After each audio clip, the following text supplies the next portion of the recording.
السلام علیکم ورحمۃ اللہ وبرکاتہ۔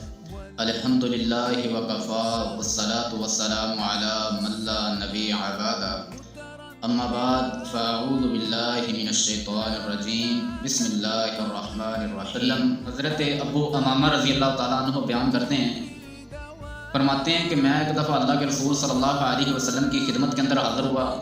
میں نے عرض کیا، اے اللہ کے رسول، مجھے کسی ایسے عمل کا حکم دیں جس پر میں عمل کروں۔ ایک روایت کے اندر آتا ہے، آ کے عرض کرتے ہیں، اللہ کے رسول، مجھے کوئی ایسا عمل بتائیں جس پر میں عمل کروں تو اللہ رب العالمین مجھے نفع پہنچائے، مجھے اس پر فائدہ دے۔ ایک روایت کے اندر آتا ہے، آ کے عرض کرتے ہیں، اے اللہ کے رسول، مجھے کوئی ایسا عمل بتائیں جس پر میں عمل کروں تو اللہ رب العالمین مجھے جنت کے اندر داخل کر دے۔ تو اللہ کے رسول صلی اللہ علیہ وسلم فرماتے ہیں، اے ابو امامہ، تم روزے رکھا کرو، بے شک اس جیسا کوئی عمل نہیں ہے۔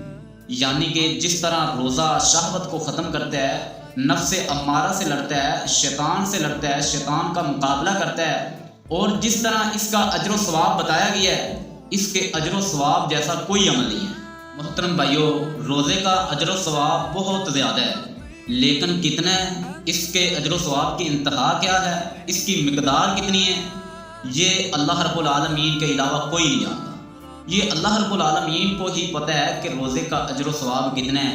ہاں، مگر اللہ کے رسول صلی اللہ علیہ وسلم نے یہ ضرور فرمایا کہ جب قیامت والے دن بندہ اللہ رب العالمین سے اپنے روزے کا اجر وصول کرے گا تو اپنے روزے کا اجر لے کے، اپنے روزے کا اجر وصول کر کے بندہ بے انتہا خوش ہو جائے گا۔ پھر اسی طرح روزہ گناہوں سے ڈال بھی ہے، جیسا کہ حضرت ابو ہریرہ رضی اللہ تعالیٰ عنہ بیان کرتے ہیں کہ اللہ کے رسول صلی اللہ علیہ وسلم نے فرمایا، الصیام جنۃ فاذا کان یوم صوم احدکم فلا یرفث ولا یصغب فان صابہ احد او قاتلہ فلیقل انی صائم۔ اللہ کے رسول صلی اللہ علیہ وسلم فرماتے ہیں کہ روزہ ڈال ہے، جب تم میں سے کوئی بندہ روزے سے ہو تو وہ فحش کلامی نہ کرے، وہ گالی گلوچ نہ کرے، وہ کسی سے لڑائی جھگڑا نہ کرے۔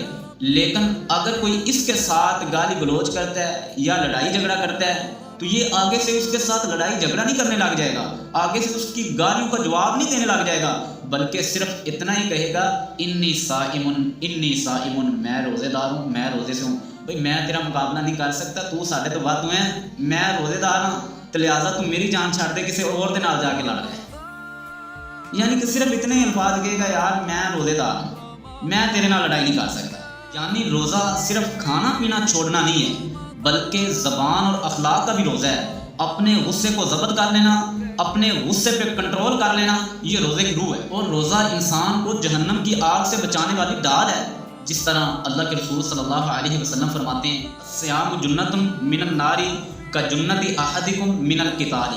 اللہ کے رسول صلی اللہ علیہ وسلم فرماتے ہیں کہ روزہ تمہارے لیے جہنم کی آگ سے اس طرح ڈال ہے جس طرح تم میں سے کوئی بندہ جنگ کے اندر قتال سے بچنے کے لیے، کافروں کے وار سے بچنے کے لیے جنگ کے اندر ڈھال کا استعمال کرتا ہے، اپنے آپ کو بچانے کے لیے، اپنے آپ کو زخموں سے بچانے کے لیے ڈھال استعمال کرتا ہے۔ روزہ اس طرح جہنم کی آگ سے ڈال ہے، روزہ اس طرح بندے کو جہنم کی آگ سے بچاتا ہے۔ قربان جائیں محترم بھائیو، اللہ رب العالمین سے دعا ہے کہ اللہ رب العالمین ہمیں روزے کو باقاعدگی سے رکھنے کی توفیق عطا فرمائے۔ وآخر دعوانا ان الحمد للہ رب